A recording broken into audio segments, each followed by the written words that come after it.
21வது முஃமினான நல்ல பெண்ணை இட்டு கட்டுதல். ஆயிஷா ரலியல்லாஹு அன்ஹா விட்டு கட்டினாங்களே, நல்ல பெண். ஆனா ஊர்ல கதையை கட்டி விட்டாங்க.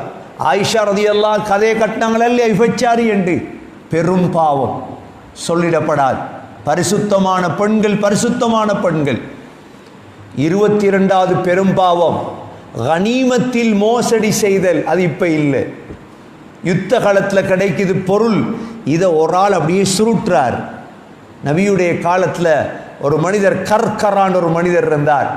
நபி சொன்னாங்க அவர் நரகவாதின்றான். கர்கரா ஏன்? கனிமத்தை சூறையாடினவர், பொது சொத்து. 23வது தான் களவு எடுத்தல், மண் கொள்ளை அடித்தல். களவெடுக்கிறது போய் மற்றவனுடைய பணத்தை களவெடுத்தல் பெரும் பாவம். இவைகள் ஒரு